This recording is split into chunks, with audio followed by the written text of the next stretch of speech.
Yeah. We're back in business. I didn't really explain this burner grate very well. I did explain that there's an inside burner pan that's not on this, that's put over the bottom, and it's crimped over this edge. And then there's a sealant that's usually put on there so it becomes completely airtight. These are mixing tubes that are inserted from the front.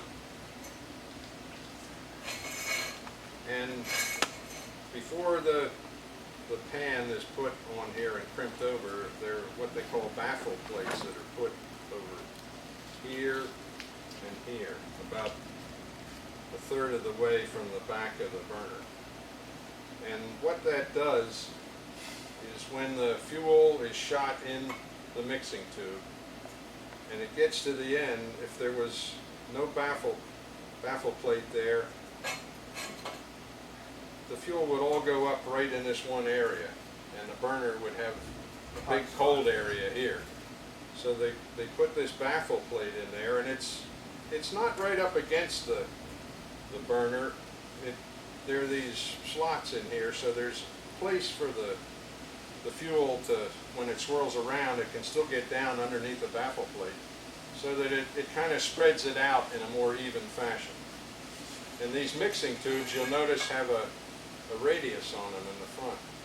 And that's put on there so that when the air is sucked in, it can come from a larger area, and it's easier for it to make that transition into the tube. If there was a sharp edge there, it wouldn't fire as well. So that's got a radius on it. And if you look at Tom's cars, they're all that way. Okay, there's a pan that's put on here, and it's crimped over. Now this is completely airtight inside here, so that when the fuel goes through the mixing tubes and sucks air with it, when it gets inside there, that's all that's in there, is that vaporized fuel. And it's still just a vaporized fuel. When it goes up through the holes, then the pilot in here, which is burning, ignites that vapor. And this is set down inside of a shell like this. And there's a space in there of about 3 inches, maybe 4 inches on some of them. And in this space in here, between the boilers here and the burners here, there's the fuel vaporizer, and there's also that superheater that was on the floor there. Over there. So that's in this hottest area inside the burner all the time. And then there's clamps that hold this up against the boiler. And then where that joint is, where this can comes up to the boiler itself, there's a place that air could get in. So you have to get insulation and pack that in around that edge. And wherever there's something coming out of this can, like the vaporizer or the superheater or whatever, you have to pack insulation around that, because when that's burning in here, there's also an inner liner inside here between the casting and the outside liner itself that's packed with insulation to kind of insulate the pan and also keep the heat inside in the burner. There's one on the floor right there, Yeah. Model K, if you want to look at There's it. one completed, ready to put back in the Model K, if you want to look at it after this talk is over. But that, you want that as leak-free as possible. If it has an opening in the side that insulation is falling away from, there's a good chance you're going to get flames coming out of there when this is burning. What kind of material do you use for insulation? We use that white insulation. The A word. Fiberfax. Fiberfax, yeah, that is terrific stuff. Bob Wilhelm has used that on his car, and he has some that he buys in in a, I think he said it's called batting, which is kind of loose, and you mix it with wallpaper paste, and then you can put it around all these pipes coming out the side and where the seal is, and it hardens up, and it doesn't have any of those cancer causing And it doesn't crumble. particles. Doesn't crumble as fast. I don't know that it can be reused if you do that, if it falls out, but it probably won't fall out because it has the glue in it, isn't that right? Yeah, it's stuck. I've had to chisel it off. Chisel it It off. actually sticks a little bit better than it has. We been. may get involved in doing that sometime with some of these other cars, but at the moment, there's still some of that other insulation that really is the greatest they ever invented. Came up with. Bill, would you, I don't know, you're planning on doing this, could you take a minute and describe what's happened when you get the fire under the grate? Yeah, Might want to talk about the insulation on the grate too. that's right. You notice these low places between the parts where the holes are drilled. There's these low places here. Well, and this one has some insulating material in it. Originally, they weren't filled with insulating material, but along about 1904 or so, a relative of Tom's decided that that would be a good place to put some insulating material. So he filled this up with insulating material. And if you mix that stuff with water, you could put it down in there, and when it heated up, it would harden up and it would stay in there. And that tended to keep the grate cooler, because theoretically the fire's on the top of the grate and the grate's not going to get that hot, but they do get hot. Now if you have a problem, if your pilot, which is supposed to be burning all the time, blows out and you don't know that it blew out, and you're still pushing fuel in here, even though it's vaporized, it'll tend to collect in there. And then you stop, you pull over, and you get your torch out, and you try and relight it. Well, if you did it right, you drove it and used your stack blower and evacuated most of that fuel, but sometimes you'll light it and you'll get an explosion. And you'll get all worked up, and there's a stack over top of all of this that's covered with the white stuff too.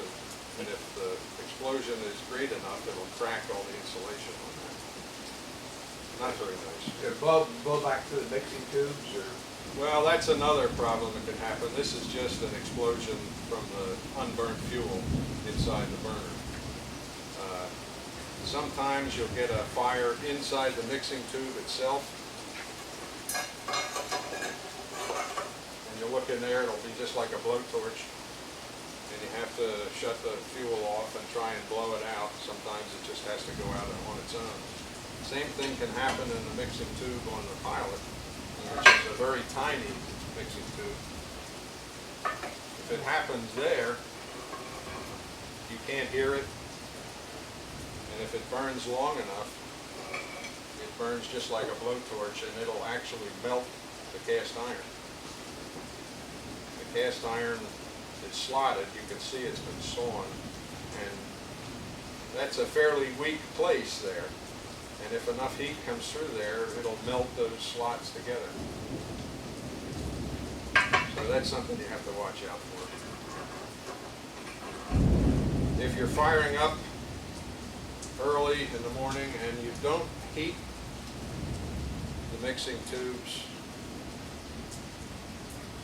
well, this is,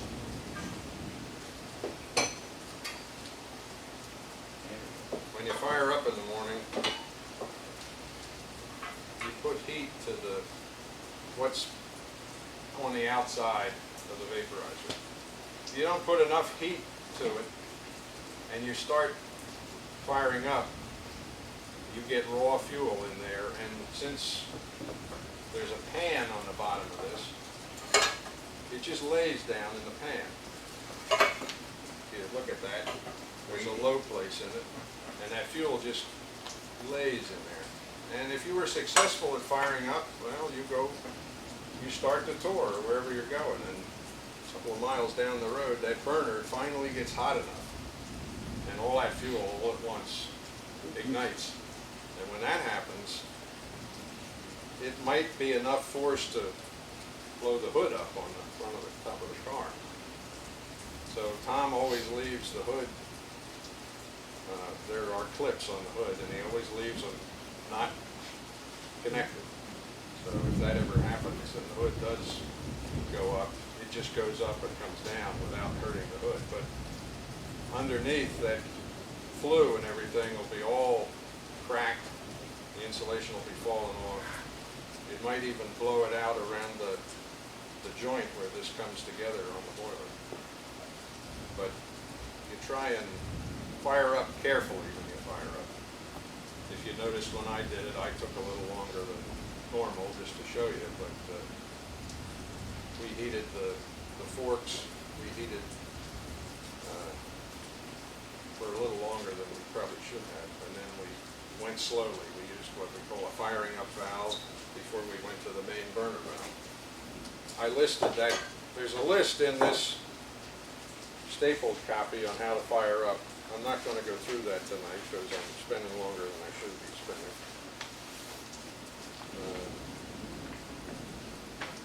The firing up valve that I was talking about is for the kerosene systems. To get the kerosene to light, it has to be heated inside the burner. So we use pilot fuel to get the burner started before we can put kerosene in there and light kerosene. So there's a separate valve on the dash that puts pilot fuel into the burner first. And when you use that, you open it half a turn and shut it. Wait 20 seconds, do it again. And after 5 or 6 times of that, then you can open it and leave it cracked, maybe a notch or so on the little wheel. And that puts pilot fuel inside that big long vaporizer inside the burner, and it also heats everything up in there. And after a little while, 2 or 3 minutes, you can shut the firing up valve off and then go to your main fuel. But you don't want to go to it continuously. You want to give it a shot, shut it off, and go back to the firing up valve. Do that half a dozen times. And when you come around and look at your fuel coming out of the nozzles, when the pilot fuel is coming out of there, it's barely visible. It's just clear, just like a gas. When kerosene comes out of there and it's not hot enough, it looks like the steam coming out of the boiler when you blow it down. It's very wet. And you really don't want it wet because there's a chance you'll have a problem later on. So you keep going back and forth with the firing up valve until the kerosene is nice and dry. And then you can open your main fuel valve and it'll fire up properly. Of course, you have to get in and pump your fuel pressure up. Okay, we're going along. Everything's fine. The pressure builds up in the boiler, and it gets to the maximum of, say, 500 pounds, and all of a sudden, the burner shuts off. So you drive along, and the pressure drops a little bit, and then the burner goes back on, and you didn't do anything. The operator didn't do anything. Well, it's this little device. This is called a steam automatic. It uses the pressure in the boiler to control the fuel going to the burner. Well, let me read it. It's explained so much better in here. Its function is to regulate the amount of fuel going to the burner so as to maintain a constant steam pressure. The rate at which steam is used from the boiler varies considerably with the speed of the car and conditions of the road, and the steam automatic provides a proportional amount of fuel to the burner. The steam automatic consists of a flexible metal diaphragm, what I passed out, same as the fuel automatic, clamped between the upper and lower sections of a hollow casting. Steam pressure from the boiler enters at the upper side, and a coil spring is adjusted against the lower side of the diaphragm. The spring is set to balance the steam pressure. So at the normal boiler pressure, the diaphragm takes a neutral position. The diaphragm therefore moves with every variation in steam pressure in the boiler, and a very simple arrangement of a stem from the diaphragm to a valve in the fuel line gives a simple and dependable automatic control to the fuel supply. When the steam pressure in the boiler falls below the predetermined amount, usually about 400 pounds, the pressure on the other side of the diaphragm is reduced and the spring lifts the diaphragm, which, with the stem attached to it, opens the valve in the fuel line and lets the fuel flow to the burner. More fuel means faster steam generation in the boiler and the pressure goes up. This pressure, of course, affects the diaphragm, forcing it down against the spring and moving the valve stem so the fuel shuts off again. This automatic device relieves the driver from any attention paid to the burner in steam generation. The steam automatic is usually set to turn the fuel off at 500 to 550 pounds. This works underway as well as when you're parked. Well, you usually turn your main burner valve off when you're parked, so And you this do will work that. Yeah, if you forget to do that. yeah. But then when the steam pressure drops real far, and you're not by the car, and the fire's not on, all of a sudden you get a lot of fuel going into the burner that you really don't want to do, because this is opened up, because the pressure has dropped. Yeah, it will work, so you don't want it to work. So you want to, when you get somewhere, you want to manually turn the main fuel valve off. And the main fuel valve is usually on the dash, and it's usually the longest stemmed valve. Sometimes it's under the steering wheel with a lever-shaped handle on it on the later cars. And the valves on the dash, you've noticed there's a whole bunch of them, and they all have different length stems on them. So usually the one with the longest stem is the main burner valve, and the next longest is usually the pilot valve, and so on. There's a pilot, there's a valve to add pressure to the pilot tank, there's a valve to add pressure to the fuel system, there's a stack blower valve on some of the cars, there's a siphon valve on some of the cars, and there's also a fuel shutoff valve on most of the cars. They're all different length stems. I don't understand that stack blower. Literally, you don't have a blower in there, you're using what, just?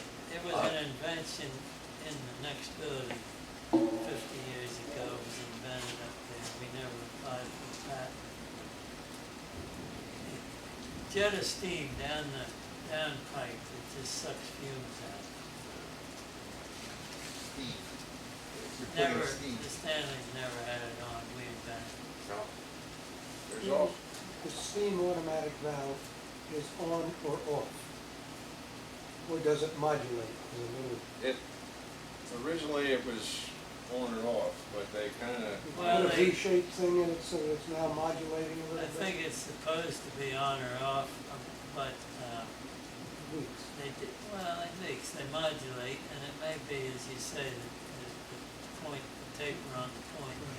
And I think they like that because, you know, it's probably better to see. The only problem with that is that if it modulates too much and tries to almost shut off, it doesn't quite shut off, then you get fumes oozing through and they're not burnt, and that gets you into problems.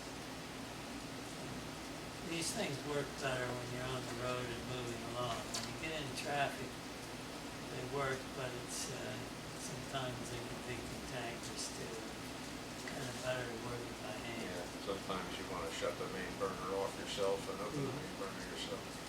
So we're in the whole Crescent Parade driving very slowly, you might have to do it. You do. Yeah, that's right, and also it's a good time to use this stack blower, which we invented here.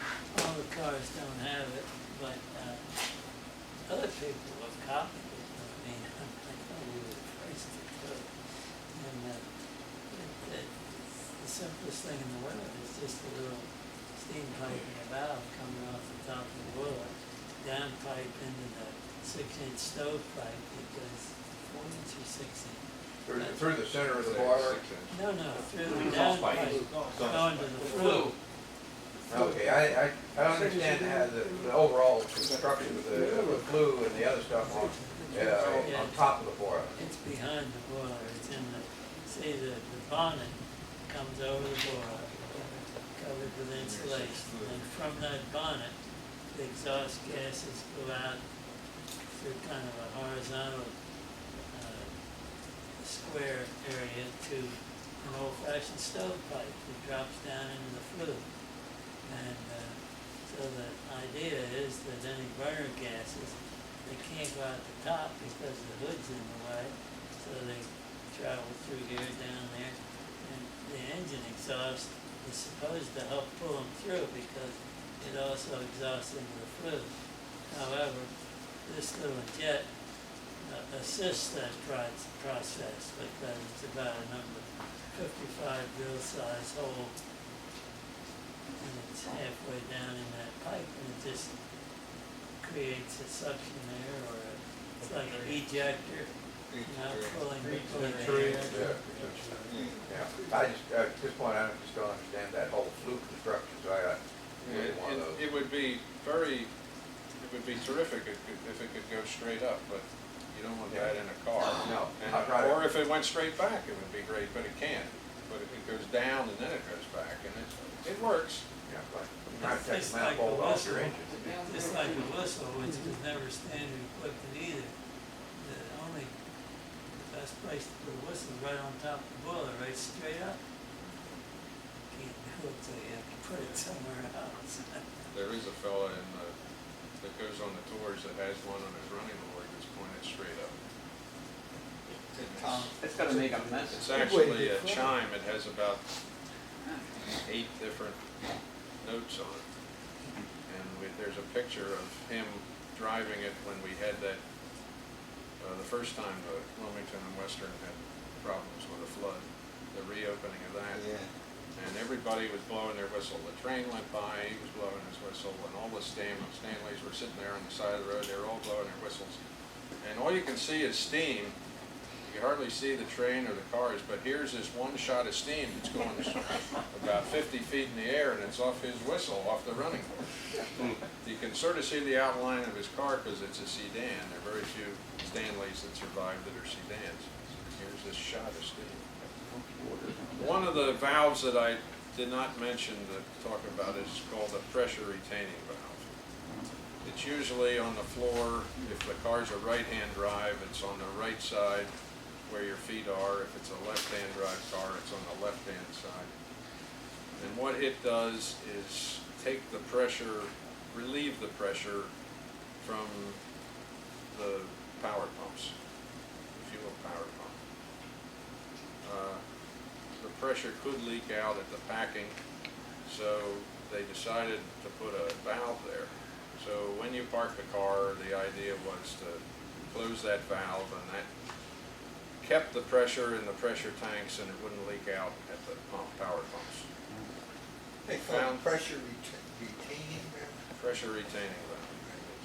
When you start out to move again, you have to remember to open that valve, because if you don't, the pumps will just pump back to the main fuel tank. They won't pump into the pressure tanks. That applies to main fuel only, not pilot fuel. Main fuel. Yes. They didn't have, did they have them on the early gasoline cars? They had, well, let's see, yeah, the Tillers have them, it's a little different arrangement, So but they then have them. it wouldn't work for the pilot?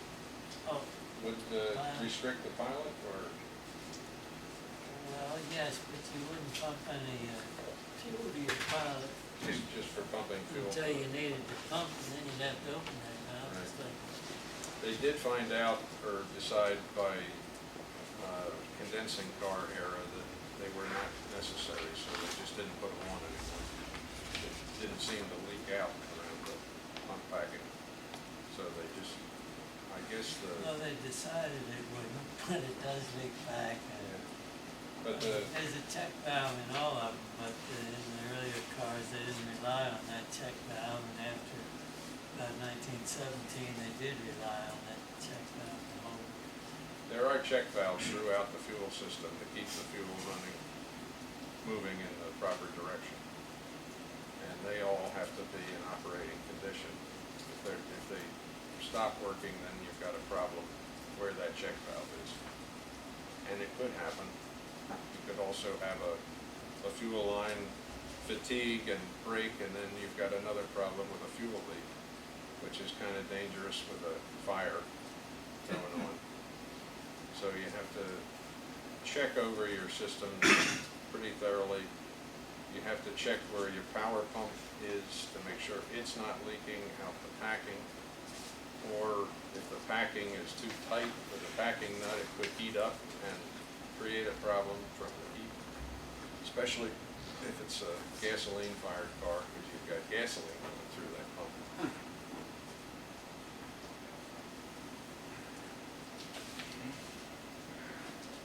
Bill, the stack blower, you want to talk about the negative part, that burner? Well, there is a problem that you could create by using the stack blower too hard if say the pilot goes out and you, instead of driving, if you don't have enough steam pressure, or if you decide to pull over the side of the road and you open that firing up or stack blower too much, it could draw enough cool air in through the mixing tubes, and if this is hot enough, it could crack the burner casting. So it has its good points, but it has its bad points. So if you do use it, you shouldn't open it too hard. Sometimes if you have a problem with backfires in the burner, it could be a crack in the burner casting itself. And one of the ways to drive along and not have it backfire is to open the stack blower, crack it when you're driving. And that will create another place for that air to go, and it won't build up underneath the burner casting. And you should be able to get home, but when you get home, the burner should be dropped to find out what the problem is, why it's continually backfiring. We did have that problem with the Model 607 a couple of years ago. That car in 1914, and only in 1914, they made a 20-inch boiler. And a 20-inch boiler was 2 inches bigger than the normal size 10 horsepower cars of an 18-inch boiler. Well, since they only did that 1 year, burner castings 20-inch size are kind of rare.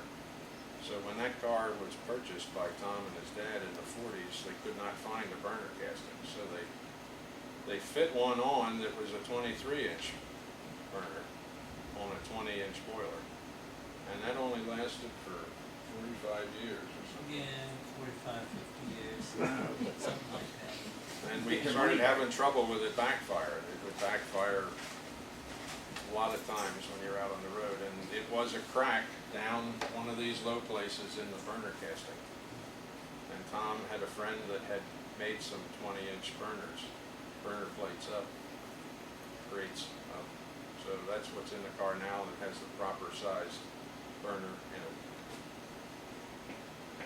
Is that what you meant, Bob? Yeah. Any other questions? Yeah, Yes. one more thing about the stack blower. If you lose your pilot, would you always use your stack blower to try to clear out the unburned fuel, as long as you did it judiciously, just to turn it on blast through? No. Is it better to wait? Or drive along with the pilot turned off and the main burner turned off and try and let the steam going through the flue draw that unburned fuel out. It's not a bad idea to use it, as Bill says, don't turn it on too much. All the cars don't have them, so, This doesn't have one right there. no, mountain wagon doesn't have one. We can put them on, but we haven't done it on all of them. Yeah, if you're going along at 25 or 30, and you have enough steam, it'll quickly, I think, evacuate the. Well, when you're in traffic and you But can't it's go hard, yeah, anywhere, then you need to you stay. have to do something else. One of the problems you encounter with a burner, the burner has to be operating at optimum all the time for the whole car to operate properly. If the burner's not happy, you won't make enough steam, and then the car won't be able to go at a normal rate and keep up with traffic. Usually one of the problems is one of these nozzles choking up with carbon particles. If one of them chokes up, then you've only got one side supplying fuel. And if you notice for this burner case, there's a partition in the middle. So if only one of these nozzles is supplying fuel, then you've only got fire on the one side of the burner. So that's going to change how much steam you make. Only make about half as much steam. So most of the cars have a little tool in them with a little piece of wire on the end that is at such an angle that when this is on the front of the car, you can reach behind and poke these nozzles with it. And plenty of times you'll get out and poke the nozzles if there's a problem with it firing improperly. Usually before I start in the morning, if the car's been used the previous day, before there's any fire, I'll take the nozzle out and make sure it's clean. Sometimes there's only a hole in the one end where the fuel passes.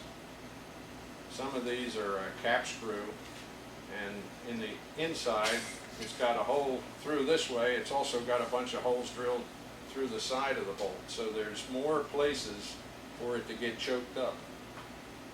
You've got maybe 5 or 6 places for it to get choked up before the main hole gets choked up. The burner forks could also get choked up with carbon, and as I said, the vaporizer itself could get choked up with carbon. If it gets choked up bad enough, the cable will actually stick to the vaporizer. If that happens, that's another can of worms to get that out of there, because it would have to come out and the carbon would have to be, I guess, burned out of it. Did you ever do that with oxygen with the cable in there? Have to, you can't get the cable out sometimes. You can heat the vaporizer up so it's cherry red and hook your oxygen to the vaporizer and shoot oxygen through there, and it'll start the carbon on, it'll catch it on fire, and you can watch it burning the carbon out of it through the vaporizer until it gets to the end. Sparks flying out the other end like crazy. Like those fireplace cleaners. As I can do 4th of July. The vaporizers today are usually made out of stainless steel. The superheater today is usually made out of stainless steel. Of course, in the Stanley days, they didn't have stainless steel, so they claimed they were made out of a high nickel steel. At least that's, I think, what the manuals say, but I don't really know what they were made out of. This V-shaped pilot mixing tube, the original one that Stanley made, is made out of some special steel that nobody seems to know today what it was, but it was a very strong steel. It would take many, many years of heating and cooling. Although today they usually make it in a U-shape, and the hexane needs very little heat to vaporize. I saw a hand. Any other questions? did I get I everything? think you did, Bill, very good. Bob Wilhelm has just No, there's, restored a car that he owns, and it's pretty nice. Some of you saw it last week over at the gas engine show. Bob, do you have anything you want to add to, this is supposed to be boilers and burners tonight, but you don't talk too long, talk about anything you want to talk about. Does yours burn kerosene, Bob? It's an aftermarket burner on it. It's a Krugen, which was the same that was on the 740 at one time. And it's a single nozzle. It's the big difference with it. But it's still kerosene. I burn hexane for the pilot. It's a different, total different pilot design. The pilot's about the size of a brick. And it circulates the fuel around the edge of the brick, essentially, to heat it. One of the things that a lot of the Stanley owners today have done is change their main fuel to a mixture of diesel fuel and gasoline. Because kerosene isn't as easy to find anymore as it was when the Stanleys were made. So they have to usually change the length of the vaporizer itself to a longer piece of tubing. And then they have to mix gasoline and diesel fuel in the main fuel tank. And it gets a little tricky, I think, when they're not completely empty. They have to have a dipstick and pretty much know how much fuel's in the tank before they make that decision on how much gasoline to put in and diesel fuel to put in. And as I recall, they had to put the gasoline in first and then the diesel fuel. That's what Brent says, yeah. And there's another problem created with that. The cable inside the vaporizer has to be pulled every other day without fail, or it'll absolutely choke up and stick to the inside of the tube. That cable is free floating, it's not fastened on either end. No, but it won't go anywhere. I mean, as long as it's in there, the fuel doesn't have enough power to move it.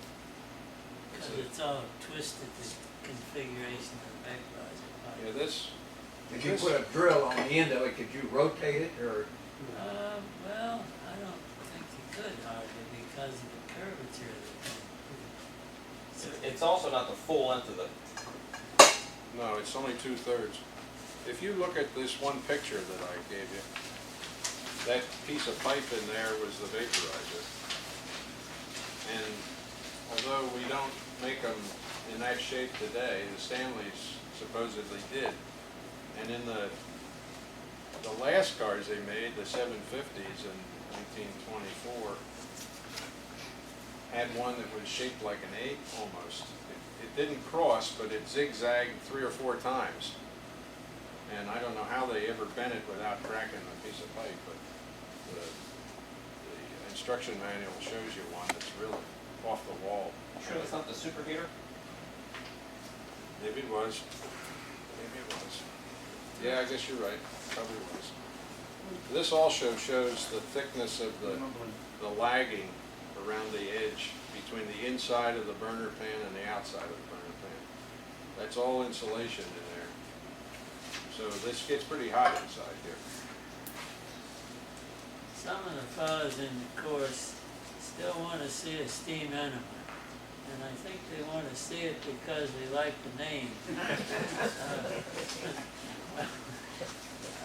The steam enema was nicknamed that because of this unleaded gas and diesel combination that some of the people are using today. And what they did was hook a steam line off the top of the boiler into the cold end of the vaporizer.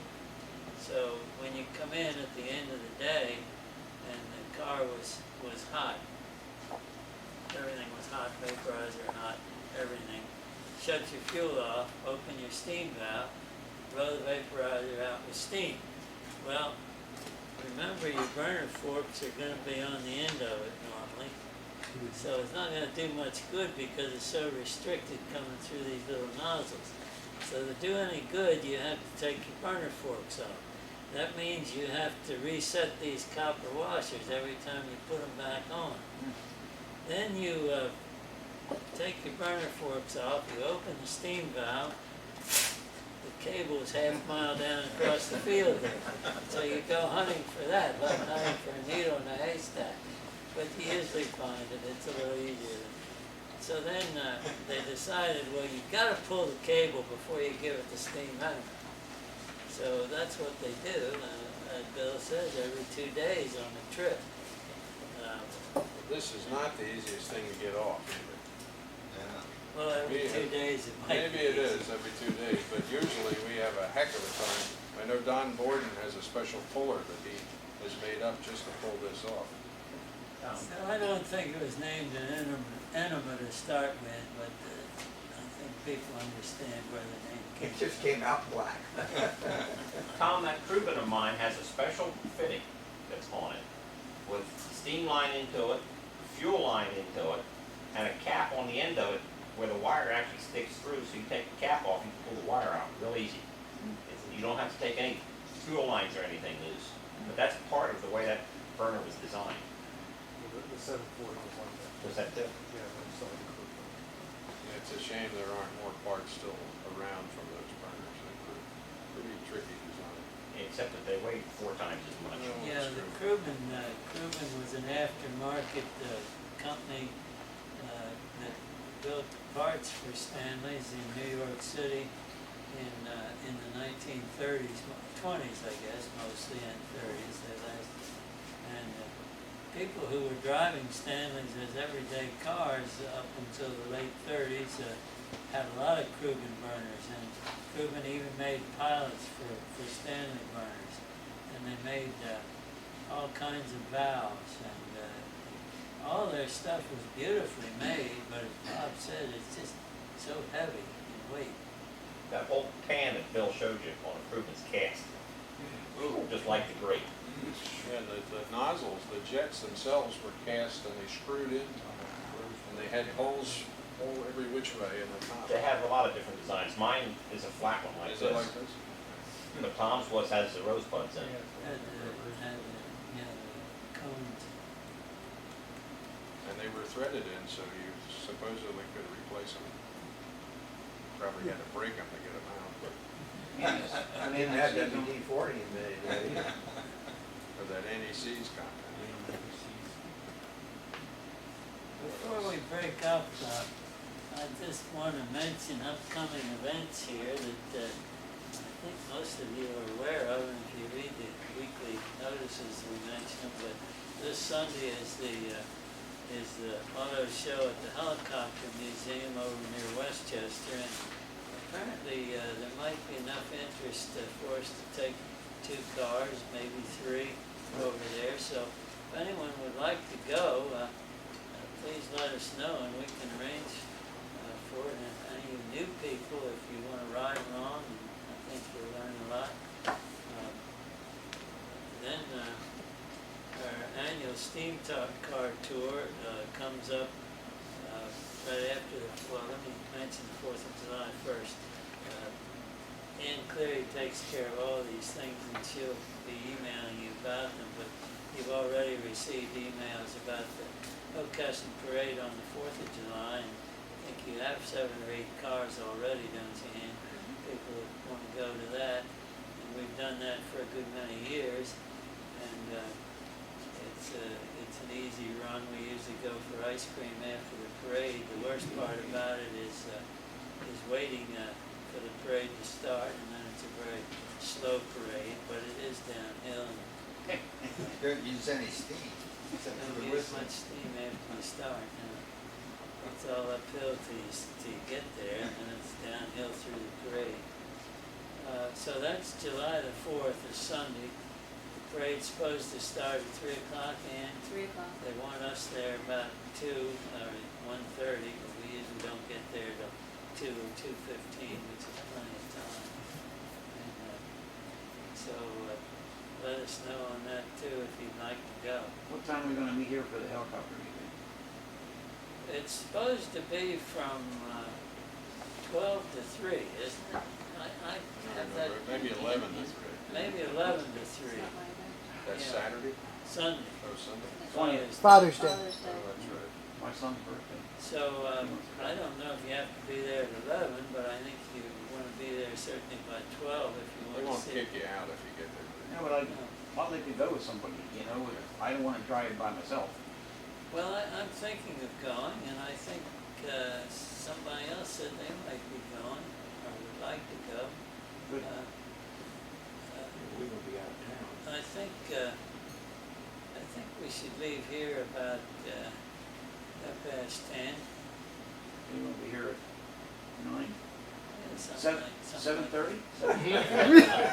I know, it was. You'll be here at 7:30. I always like to get If to I that. say 9:30, you'll be here at 7:30. No, 9, okay, 9:30, that's fine. And then, coming up shortly after the 4th is our annual steam car tour. This year it's in the White Mountains of New Hampshire. It's a beautiful area for touring, a little bit expensive, but if any of you would like to go, I think June 22nd is the absolute deadline for signing up for that. So, we still have time, but only a few days. So think about it, because I know you'd enjoy it, but they're staying at one of the old restored White Mountain hotels. It's very nice, very expensive. We got a good rate, but it's still expensive. $150 a night. Yeah. We want to buy the place. And that's a good rate. The normal rate's about $100 more. Yeah. How many nights? The person 5 who- nights. Well, I guess it's 6 6 nights. nights. 6 nights? Well, 5 nights, the tour We're gets moving. complicated. Sue Davis likes complicated things, and she's running it this year. She's head of the Stanley Museum. It starts with the auction over in Kingfield, Maine, which we're not going to. That's Friday, is it, or Thursday? I guess the inspection day is Thursday and the auction's Friday. Then they come over to Gorham, New Hampshire, and stay there a couple of nights for festivities at the Mount Washington Motor Road. And the event is supposed to commemorate the 100th anniversary of the first real race up the Mount Washington Motor Road. You remember that F.O. Stanley was the first one to climb the mountain in an automobile in 1899, but the first real race was 1904. So this year commemorates that. And some of the cars, I say maybe 5 or 6 in the group, will try to climb the mountain. We're not going to try to do that, but some of them will. And I think they'll do that on Monday morning, isn't it? Those who want to do it. Early Monday morning. I think the road is closed to other traffic until... Early, though, 8 to 10 or something. Yeah, that's 4:10 in the morning. But then Monday afternoon, the tour moves from Gorham over to this hotel I just mentioned, which is called the Mountain View Grand at Whitefield, New Hampshire, and stay there the rest of the week. So the tour plans to stay there 5 nights. But rather than move, we were going to arrive there on Sunday, so we would be there 6 nights, and we can make the trip over to the initial banquet, which is over at Gorham on Sunday night. And it winds up with a banquet Friday night. So we'll be gone from here from Saturday the 10th until Sunday the 18th of July. Still, though, we'd love to have any of you go if you'd like to go. I know you get a lot out of it, don't you think? Bill? Yeah, if you want to learn to drive a Stanley, that's the way to learn. You gonna drive up or trailering up? Trail. Trail. And we'll be taking 2 Stanleys for sure. And Bob Riley hopes to take his car, which is out here in his trailer now with the engine out of it. But he's coming in on the 4th of July and hopes to get back in business before we leave to go to the tour. And we might take 3 from here, but we have the trailers now to do it, but we may not have the drivers and everything, or we want to take 3 cars, so it'll be either 2 or 3. And, then there's really not much activity after that. Ruth and I are hoping to make a long trip to the west this summer in my new Lincoln, so we'll be going probably 3 weeks on that trip. And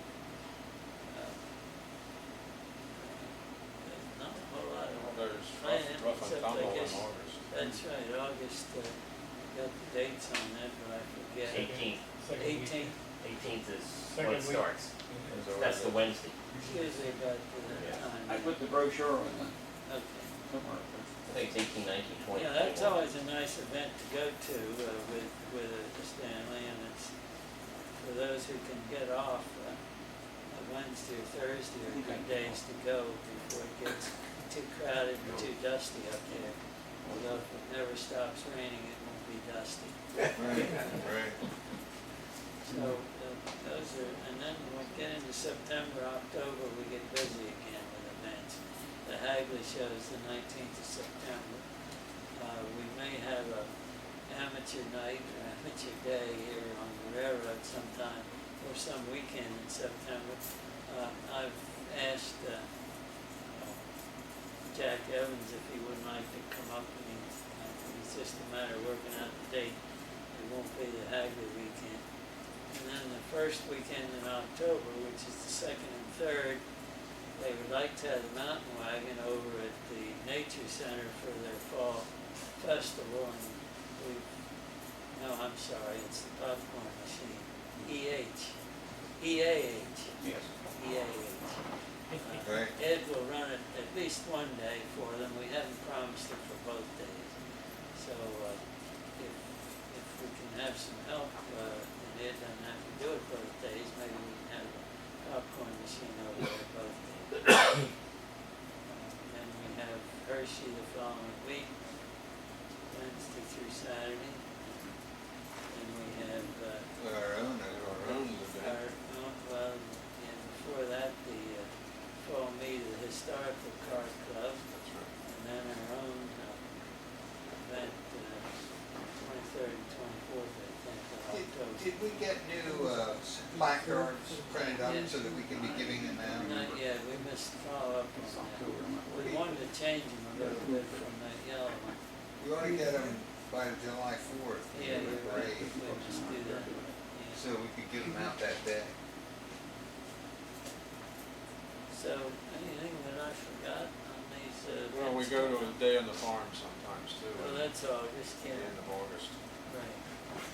the week before Labor Day, and that's a 100-mile tour. Yeah, we usually. gotta have good breaks. Or an anchor in a rope. It's a nice party to go to. Did you leave earlier last year so you could spend more time? Yeah. But we still had to leave early. It's a shame you have to leave when it takes you so long to get there and so long to get back. I'm kinda serious, it's a tough run without hydraulically assisted brakes. I mean, it's hard on a car with 19, 13. Well, you go through all that traffic, and that's the Well, problem today. And there were a lot of hills too, I remember Yeah. we were both smoking. We're going too fast, Richard. Well, we thank you for your interest. When we don't have anything else special, we'll have some work nights, and we'll have maybe a couple more ice cream runs this summer. Next Thursday night, we've got another class, one on engines and the overall Stanley, how to get one prepared for a tour, what to check up on, and what to listen to and smell for, and things like that. You have to have all your wits about you when you drive a Stanley. And then some. So Herb Kephart, one of our earlier members, that is a very good machinist in Elam, Pennsylvania, will be doing the engine talk, and Butch will do the talk about the overall Stanley. Next Thursday night at 7 p.m. Yeah, what's the first Thursday in July? Is it the first? It's the first, yeah. So that would be our next ice cream run. I think we picked the first Thursday of the month. Haven't we, Ann? Wait a minute. You were supposed to do the last one, Richard. Right, we picked the first Thursday of the month. That's for yours. The ice cream. It's all yours. That's the first. The first then, July 1st would be the next ice cream run. Good. Thank you very much. Hope to see you often. You wanna see a blue? Yeah.